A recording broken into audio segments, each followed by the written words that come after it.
Hello student, स्वागत है आपका JPIT के यूट्यूब चैनल में। मैं Manish Kumar, faculty of JP institute of technology. हम लोग पढ़ रहे थे हाइड्रोलिक्स में हम लोग पढ़ रहे थे main parts of centrifugal pump. हम लोग सेंट्रीफ्यूगल पंप पढ़ रहे थे, ये हम लोग पढ़ चुके थे। इसमें हम लोग देख रहे थे सेंट्रीफ्यूगल पंप का कौन कौन से पार्ट्स है। तो इस पार्ट्स में हम लोग दो चीज़ को डिस्कस कर चुके थे और दो चीज़ के बारे में स्टडी कर चुके थे। पहला था आपका इम्पेलर के बारे में हम लोग स्टडी कर लिए थे कि इम्पेलर क्या होता है, इम्पेलर कितने टाइप्स का होता है। सेकंड था आपका केसिंग के बारे में भी हम लोग स्टडी कर चुके थे और ये कितने टाइप्स का होता है। तो नेक्स्ट हम लोग पढ़ेंगे सक्शन पाइप, डिलीवरी पाइप और प्राइम मूवर। आज हम लोग ये तीन के बारे में डिस्कस करेंगे। ये तीन है आपका, एक है आपका क्या सक्शन पाइप है, सेकंड है आपका डिलीवरी पाइप है और थर्ड है आपका प्राइम मूवर। इस तीनों के बारे में हम लोग डिस्कस करेंगे। चलिए दोस्तों, हम लोग बारी बारी चलते हैं। इस इम्पेलर के बारे में हम लोग जान गए थे कि इम्पेलर तीन टाइप्स का होता है, close impeller, semi open impeller and open impeller. इन तीनों के बारे में हम लोग पहले जान चुके हैं और स्टडी कर चुके हैं प्रीवियस लेक्चर में, और उसको हम लोग टाइप्स देख लिए थे कि इस तरह से इसका यूज कहाँ पर होता है। तीनों का यूज हम लोग देख लिए थे।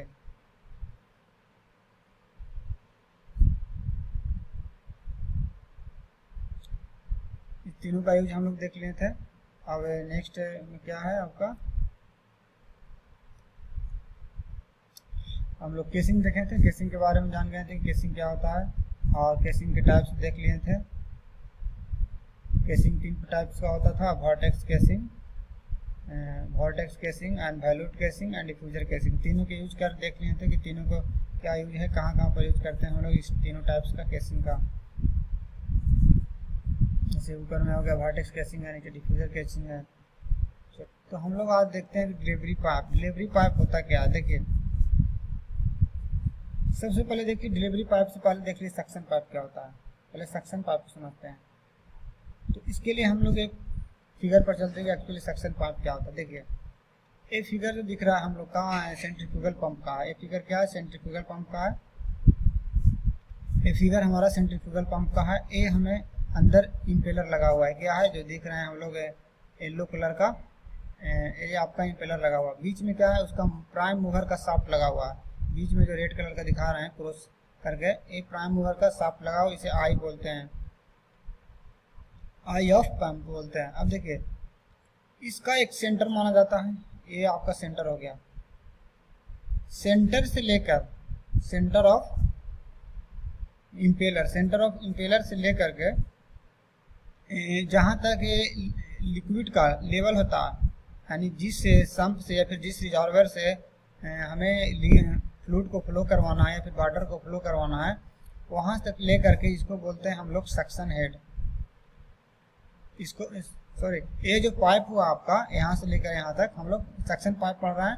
तो ये जो हाइट हुआ आपको यहाँ से लेकर यहाँ तक, ये पाइप को हम लोग बोलते हैं सक्शन पाइप। कौन सा पाइप, सक्शन पाइप, क्योंकि जो फ्लूइड होता है इसी के द्वारा सक कर यहाँ पर आपको इम्पेलर के पास ले जाया जाता है।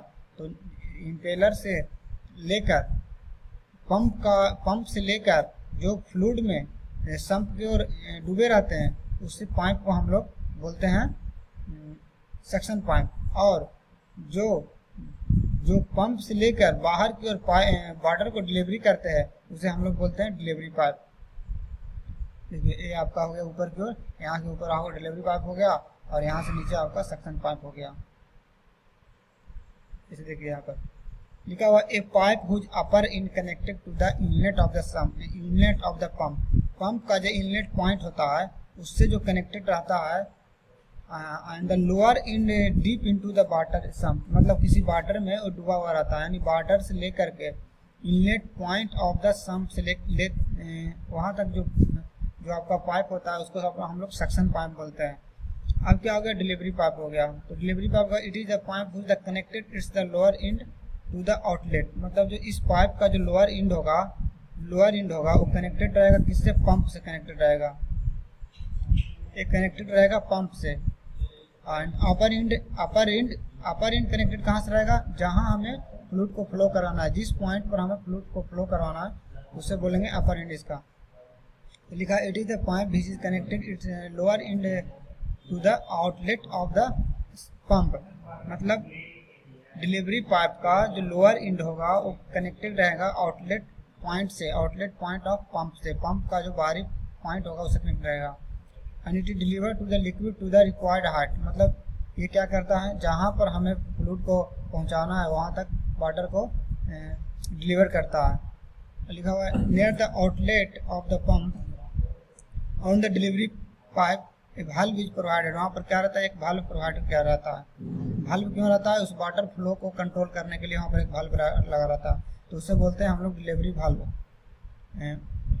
Flow from the pump into delivery pipe, और डिलीवरी पाइप कनेक्ट में लगा रहा होता है। जैसे यहाँ पर फिगर में हम लोग देख सकते हैं, ये देखिए ये आपका डिलीवरी वाल्व हो गया। यहाँ पर ये वाल्व क्यों लगा रहता है, क्योंकि जो फ्लूइड फ्लो होगा उसको कंट्रोल करने के लिए यहाँ पर वाल्व लगाया जाता है। ये आपका डिलीवरी पाइप हो गया। तो यहाँ से हम लोग समझें कि सक्शन पाइप क्या होता है और डिलीवरी पाइप क्या होता है। हम लोग यहाँ से क्या समझे, सक्शन पाइप क्या होता है और डिलीवरी सक्शन पाइप और डिलीवरी पाइप को समझे क्या होता है। चलिए नेक्स्ट है आपका प्राइम मूवर। प्राइम मूवर क्या होता है, एक एक्सटर्नल डिवाइस होता है जो इम्पेलर को रोटेट कराता है। ये आपका एक एक्सटर्नल डिवाइस होता है जो प्राइम मूवर, जो आपका इम्पेलर का रोटेट कराता है।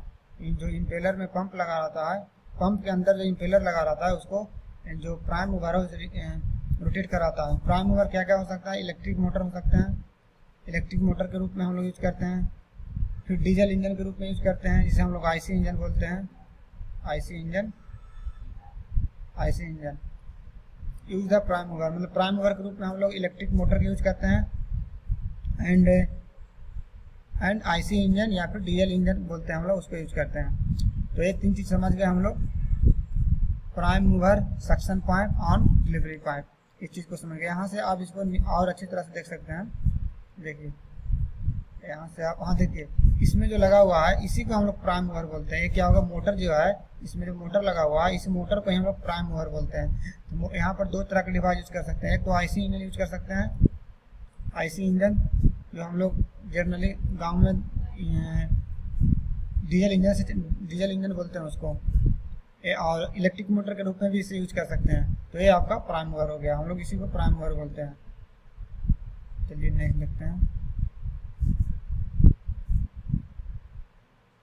यहाँ पर हम लोग क्या समझे, डिलीवरी पाइप क्या होता है, सक्शन पाइप क्या होता है, एंड प्राइम मूवर क्या होता है। नेक्स्ट देखते हैं हम लोग। चलिए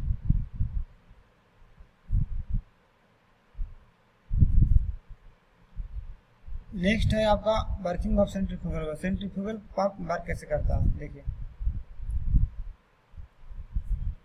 ये आपका सेंट्रीफ्यूगल पंप हो गया। नीचे इनलेट हो गया, यहाँ से देखिए, यहाँ से फ्लूइड आपका, यहाँ से फ्लूइड जा रहा है अंदर की ओर।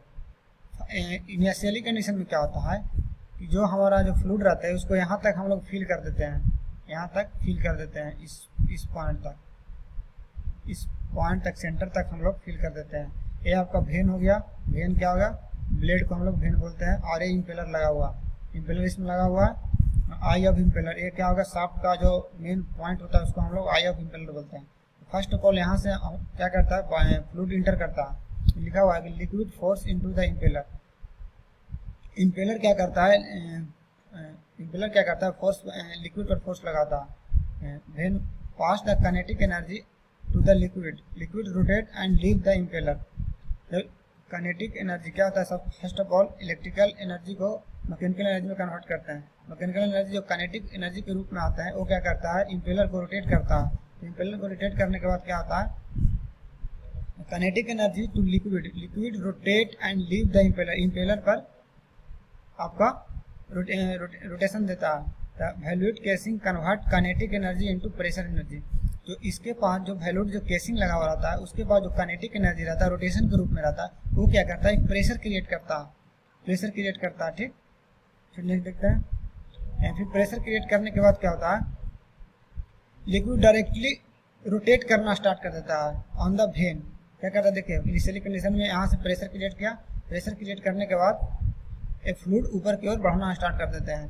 तो इसमें क्या हुआ कि जो काइनेटिक एनर्जी होता है वो पहले वैक्यूम क्रिएट करता है। वैक्यूम क्रिएट करने के बाद प्रेशर क्रिएट करता है, और प्रेशर क्रिएट फ्लूइड पर प्रेशर के थ्रू फोर्स लगता है। फोर्स लगने के बाद वह फ्लूइड प्रेशर के रूप में, हाइट के रूप में ऊपर राइज करना स्टार्ट कर देता है।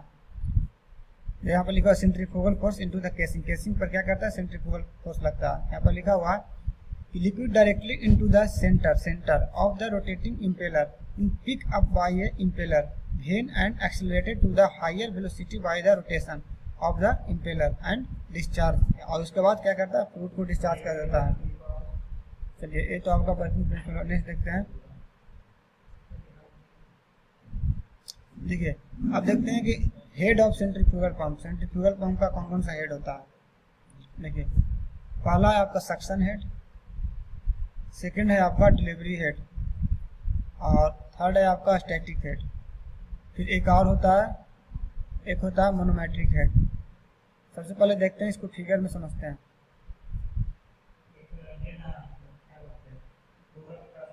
हाँ इस फिगर में देखते हैं कि सक्शन हेड और डिलीवरी हेड क्या होता है। देखिए जो आपका पंप का सेंटर होता है, जो आपका पंप का सेंटर होता है, उस सेंटर से ऊपर की जो हाइट होती है, कहाँ तक, जिस पॉइंट पर डिलीवरी पंप कनेक्ट होता है, डिलीवरी पाइप कनेक्ट होता है, वहाँ तक जो हाइट होता है उसको हम लोग बोलते हैं डिलीवरी हेड।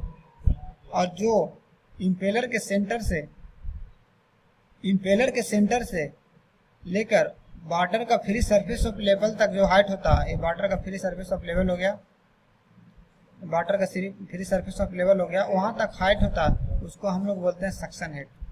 और इन दोनों के हम लोग जब ऐड कर देंगे, इन दोनों को ऐड कर देंगे तो इसको बोलते हैं total static head. Total static head. इन दोनों हाइट को हम लोग ऐड कर देंगे तो बोलते हैं इसको टोटल स्टैटिक हेड। देखिए कुछ कहता है vertical height of the centre line of the centrifugal pump. कहाँ से? Centre line of the centrifugal pump above the water surface to the pump from which water to lifted. मतलब water का जो above level होगा, free surface level होगा, जो वहाँ से लेकर सेंटर ऑफ सेंट्रीफ्यूगल पंप का जो सेंटर होगा वहाँ तक हाइट को हम लोग बोलेंगे सक्शन हाइट। डिलीवरी हाइट क्या होता है? Vertical distance between the centre line of the pump and the water surface in the tank to which water is deliver. जहाँ पर हम लोग वाटर को डिलीवर कर रहे हैं वहाँ तक हाइट को हम लोग डिलीवरी हेड बोलते हैं। इन दोनों को ऐड कर देंगे, जब दोनों को delivery head and suction head को ऐड कर देंगे तो उसको बोलते हैं हम लोग suction head and delivery head को हम लोग ऐड कर देंगे तो उसको बोलते हैं स्टैटिक हेड। यहाँ पर लिखा हुआ है sum of the suction head and delivery head. इसको हम लोग बोलेंगे, इसको बोलेंगे HS बोलेंगे, सक्शन हेड हो गया, और इसको बोलेंगे HD बोलेंगे, डिलीवरी हेड हो गया, और इसको बोलेंगे H बोलेंगे। यहाँ पर H इक्वल टू लिख सकते हैं, यहाँ पर H इक्वल टू लिख सकते हैं H equal to HS plus HD। ये क्या हो गया आपका? ये हो गया आपका स्टैटिक हेड। स्टैटिक हेड हो गया तो स्टैटिक हेड बराबर क्या होता है? Suction head plus delivery head. चलिए नहीं देखते हैं। देखिए एक है आपका मोनोमेट्रिक हेड। एक मोनोमेट्रिक हेड होता है तो कहता है the head against which a centrifugal pump has to work. मतलब जो वह हेड जो सेंट्रीफ्यूगल पंप के अगेंस्ट वर्क करता है उसको हम लोग बोलते हैं मोनोमेट्रिक हेड। तो मोनोमेट्रिक हेड बराबर क्या होगा? यहाँ पर लिखा हुआ फॉर्मूला, मोनोमेट्रिक हेड बराबर क्या होगा? HM को हम लोग डोनेट करेंगे मैथमेटिक हेड को, HM का हम लोग मोनोमेट्रिक हेड को डोनेट करेंगे, ठीक है। तो HM बराबर क्या होगा? HM बराबर आपका हो जाएगा HS क्या होगा? Suction head. HD क्या होगा? Delivery head. और HFS एंड HFD क्या हो गया आपका हो गया frictional head loss at the section pipe. मतलब सेक्शन पाइप में जो फ्रिक्शन हेड लॉस होगा उसको हम लोग HFS बोलेंगे, and friction head loss at delivery pipe होगा उसको हम लोग HFD बोलेंगे। और HD आपका हो गया velocity of water is deliver pipe. मतलब कितना वेलोसिटी है आपका वाटर पाइप का, ठीक ना। आपका VD हो गया, यहाँ पर VD होगा, यहाँ पर VD होगा, VD यहाँ पर गलत लिखा हुआ है, यहाँ पर VD होगा। Velocity of water is delivery pipe, मतलब डिलीवरी पाइप में कितना वेलोसिटी है आपका फ्लूइड का, जो फ्लूइड फ्लो हो रहा है उसका डिलीवरी कितना है। तो यहाँ से इस फार्मूला को याद रखना है कि HM is equal to magnetic head is equal to HS, यानी कि सक्शन हेड प्लस में डिलीवरी हेड प्लस में friction loss at suction pipe and friction loss and delivery pipe plus velocity of delivery pipe का स्क्वायर प्लस 2G। इस formula को याद रखना, इस फार्मूला से हम लोग मैग्नेटिक हेड निकाल सकते हैं। चलिए नेक्स्ट देखते हैं। नेक्स्ट है आपका वर्क डन। नेक्स्ट है आपका वर्क डन। वर्क डन कैसे निकालेंगे, तो वर्क डन बराबर क्या होता है, whirl velocity into at point exit, मतलब 2 का मतलब हो गया डिलीवरी पॉइंट, मतलब दूसरे पॉइंट पर, आउटलेट मतलब एक पॉइंट वो हुआ जहाँ पर वाटर एंट्री कर रहा है, एक पॉइंट वो हुआ कि जहाँ पर वाटर एग्जिट कर रहा है, तो दूसरा पॉइंट वो पॉइंट है कि जहाँ पर वाटर एग्जिट कर रहा है। ये हो गया आपका velocity, tangential velocity of impeller at outlet, मतलब 2 का मतलब आउटलेट हो गया और 1 का मतलब इनलेट हो गया, minus whirl velocity of inlet into velocity of water at inlet, बटा में आपका G आ जाएगा। ये आपका वर्क डन का फॉर्मूला हो गया। आप लोग यहाँ से वर्क डन निकाल सकते हैं। वर्क डन W के मतलब हो गया वर्क डन पर यूनिट पर वेट, ठीक।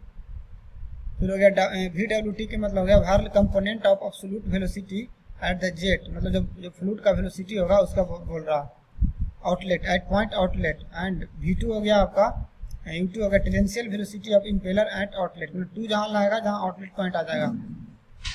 VW1 हो गया whirl component of absolute velocity of jet at inlet, मतलब कौन पॉइंट, इनलेट पॉइंट पर वर्ल वेलोसिटी। और U1 हो गया आपका tangential velocity of impeller at inlet, मतलब 1 का मतलब इनलेट यहाँ पर मानेंगे, आउट का मतलब 2 का मतलब आउटलेट, जिस पॉइंट पर आउट कर रहा मतलब बाहर निकल रहा है फ्लूइड। तो W का मतलब वर्क डन हो गया, V का मतलब वर्ल कंपोनेंट हो गया और U का मतलब टेंजेंशियल वेलोसिटी हो गया। चलिए यहाँ से हम लोग वर्क डन निकाल सकते हैं।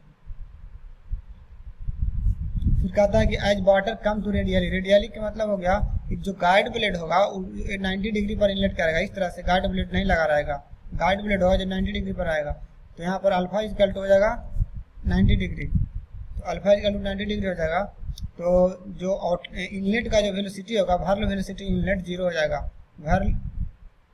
वर्ल वेलोसिटी जो इनलेट होगा आपका जो आपका 0 हो जाएगा, तो 0 हो जाएगा तब वर्क डन बराबर इक्वल टू हो जाएगा आपका आउटलेट का वेलोसिटी लेंगे और बटा में G हो जाएगा। इसको ऐसे लिख सकते हैं W equal to VW2 into U2 बटा G। इसको यहाँ से ऐसे हम लोग लिख सकते हैं। तो ये कौन कंडीशन में हो गया, guide blade angle eight inlet, अगर थीटा जो गाइड ब्लेड का जो एंगल इनलेट रहेगा अगर वो 90 डिग्री रहेगा तो हम लोग इस फॉर्मूला को यूज करेंगे। तो चलिए जो भी पार्ट्स बचे हुए हैं हम लोग नेक्स्ट लेक्चर में उसको स्टडी करेंगे। तो आज के लिए थैंक यू।